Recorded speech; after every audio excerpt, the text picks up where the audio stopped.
My Hero Academia's final arc of Season 2, the final exams, was a fun, unique way to show how far the students had come over the course of their year at UA. Obviously, the growth was shown in characters like Midoriya, who went from breaking a limb every time he threw a punch to crippling All Might while still being able to carry Bakugo to safety afterwards. However, no matter how subtly, the growth was also shown in 15 out of 20 characters, with the capacity left to grow shown for the last 5. How, you might ask? Here's an idea. The teachers of My Hero Academia's UA purposefully designed the exams for the students to be defeated, unless they were able to step outside of their comfort zone and use their abilities in new, imaginative, unforeseen ways. Each of the 10 teachers were paired with students who would not be able to succeed on normal terms, but instead only if they were able to reach their full capacities in their weakest fields. In order to show this, I will be covering each of the tests in order, explaining why the pairing happened, what barriers the students would have to overcome, and how they either did or would have defeated their adversary. Starting with Kirishima and Sato, they stood head-to-head with Cementos. So you tell me, what's the best way to beat overwhelming strength and defense? Approach it head-on, guns blazing, hoping to cause enough damage to win? Or dangling it by its coattails, waiting for its tantrum to tire it out? Clearly, the teachers assumed it would be the latter, leading to this grouping. From the outset, there would be no way for these two students to approach Cementos head-on, especially if their plan was to destroy dozens upon dozens of approaching blockades in order to close any amount of distance. Cementos realized that the best offense is a good defense, especially if your enemies don't see the difference, and therefore won. The students' path to success, therefore, would have been in some kind of flank or aerial approach. It's not as if this is out of the question, because on both sides of their battleground, there were many story-tall buildings just praying to be scaled and utilized.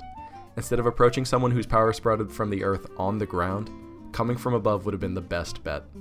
And don't tell me that someone who can destroy cement walls in one punch doesn't have the upper body strength to climb walls. They were just too hard-headed to consider the option, funnily enough.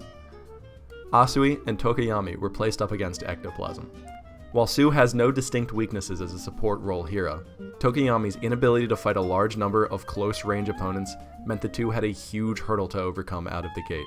Either Su would need to be able to take the brunt of the fighting, or Toka Yami would need to find a way to use Dark Shadow in ways he hadn't thought of before. The way for Ectoplasm to succeed was to find Toka Yami with one clone, and corner him using the shared knowledge of the others. He knew that Su wouldn't be able to succeed on her own, but her dizzying mobility made her impossible to pin down, so Toka Yami was the clear target.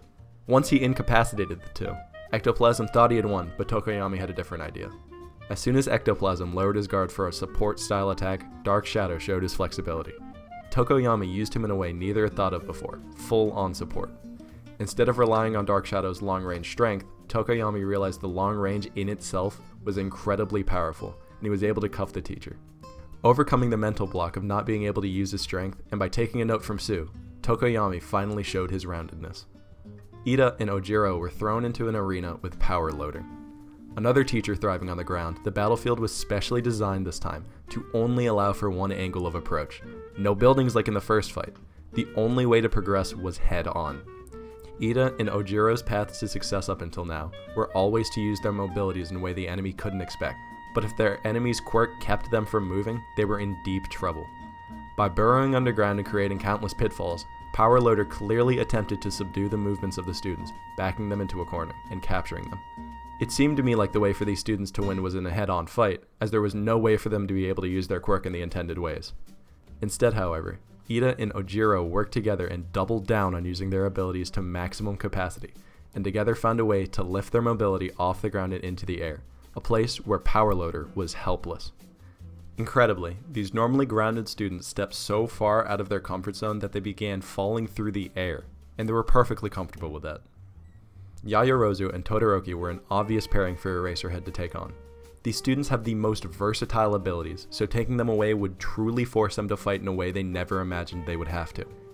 Canceling their quirks and forcing them to rely on their intellect and planning would put them at an inherent disadvantage, as Momo and Shoto had more than likely come to rely on their powers in a fight more than any of the other students. Furthermore, their quirkless, close-range, hand-to-hand fighting was no match for Aizawa's bandages, so Aizawa just needed to wait for a moment to strike and take full advantage once he did. The path to success for the students, therefore, relied on planning. Sure, Todoroki's quirk would be virtually useless once negated, but Yaoyorozu's proved to be incredibly useful before a fight could even take place. By creating flash grenades, a catapult, a blanket, and the special hardening bandages before engaging her enemy, Yaoyorozu used her intellect to defeat what seemed like an insurmountable opponent for even Todoroki. Aoyama and Uraraka seemed like a somewhat cheesy pick to place up against 13, yet when you think about it, it makes perfect sense. With Uraraka manipulating gravity to her advantage, and Aoyama doing the same with light, both powers are completely overwhelmed by the destructive strength of a black hole.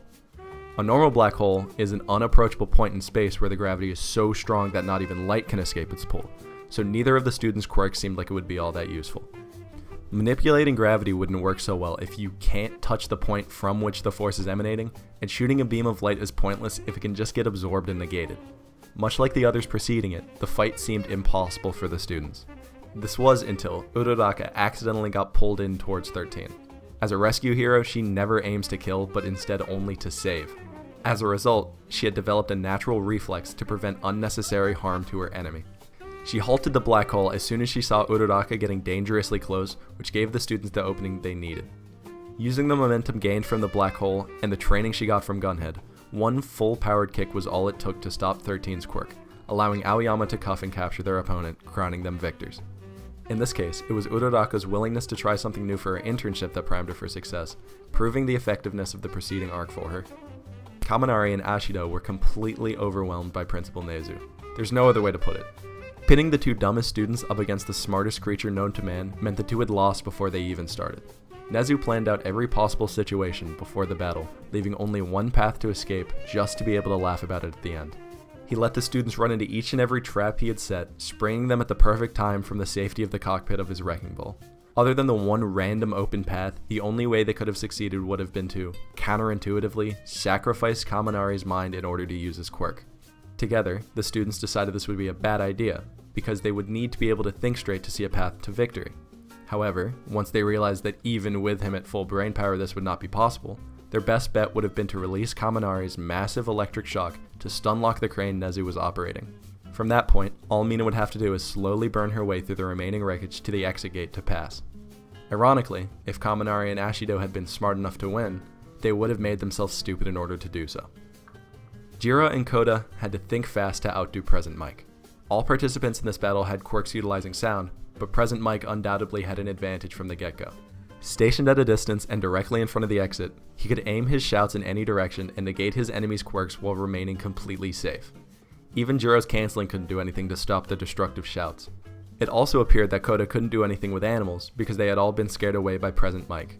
As Present Mike could cover himself in every direction with ease, the only path to approach was to travel where sound could not, underground. Similar to all other exam fights, it would take a student thinking outside of the box or overcoming a known barrier to succeed, and what greater barrier is there than a phobia? Hesitant at first, it took blood coming from Jiro's ears to push Koda to overcome his fear of bugs and use their tunneling powers to trap and overpower Present Mike, allowing the students to escape to victory. There would have been no other way for the students to get closer to Present Mike without their eardrums bursting, so this was truly the only option. Shoji and Hagekure couldn't have been paired with anyone except Snipe. His homing abilities allowed him to see around corners, through smoke, and even an invisible person. As long as his two targets were together, he could easily monitor their movements and pin them down with the threat of being shot the second they stepped out into the open. Therefore, Shoji was unable to peek around corners, and Hagekure couldn't rely on her invisibility to go undetected. Success arose because the two were smart enough to split up and divide Snipe's attention. Although he has the greatest sense of positions of any teacher, he still only has two eyes, meaning he can only focus on one thing at a time. As Shoji walked out into the open in a pretend surrender, Hagekure was able to sneak behind Snipe and handcuff him without him noticing. Honestly, this was the dumbest fight and just seemed like they needed to get the two to pass somehow and came up with this. Considering Snipe's abilities, this shouldn't have happened, but it did. Oh, well. Mineta and Sero, the two horniest male students, had to overcome their urges to beat Midnight. This time, the problem for the students isn't that the teacher's quirk overwhelms theirs, but instead that Midnight's character overwhelms Sero's and Mineta's. As the most showboaty students with the greatest desire to impress, Midnight represents everything that these pubescent boys want out of an adoring fan. The fact that her power is an extension of her characteristics meant Midnight had the easiest time seducing and sedating these two students out of all 20. All she needed was to get them to inhale a single puff of her powder, and she had won. From the beginning, her plan was to pounce at the earliest opportunity, create the biggest sphere of influence possible, and hope that her targets go down. This worked initially against Sero, but in his last moments of consciousness, he provided Mineta a piece of tape to cover his mouth and nose to allow him to escape and prepare for a later fight. In running away, it appeared that Mineta had given up, fitting well with his previously established ideology that he's only a hero for the girls. However, when he revealed that his plan was to immobilize Midnight as far from the exit as possible, he showed a growth in character from a shallow, weak prowler to an intelligent hero. In overcoming his urges, he finally proved his worth, and pulling Sero to safety at the end was simply a cherry on top.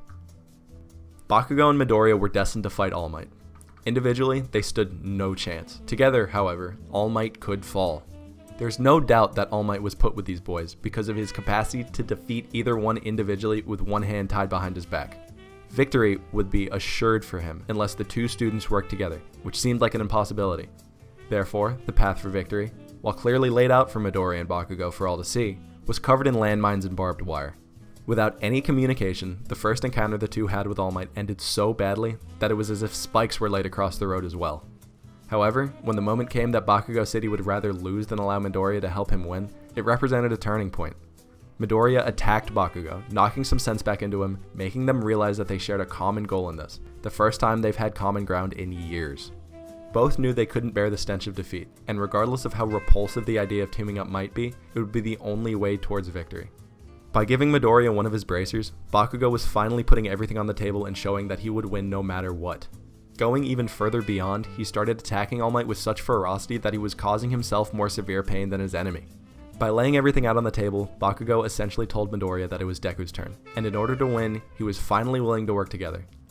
Surely enough, when All Might was sure that Bakugo's attack had failed and he was safe, Midoriya leapt to save his partner, attacking All Might head-on, crippling him and attaining victory in the same punch. In the end, regardless of whether or not a particular student passed, the final exams provided both them and the viewer with an idea of how far they've come from a year at UA, while also showing how much more they can grow in future years. Victory was only achieved if it was earned, and defeat only sowed the seeds for future growth. A heartfelt end to the school year, the final exams showed off the true capabilities of the students and how they're all able to go beyond.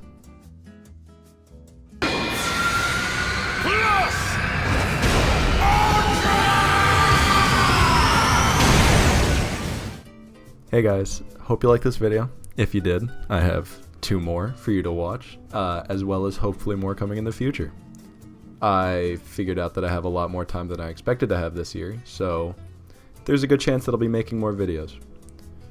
Stick around, subscribe, like, comment, do whatever you feel like, but particularly if you have anything you'd like to recommend me to watch or talk about, go ahead. Thanks guys.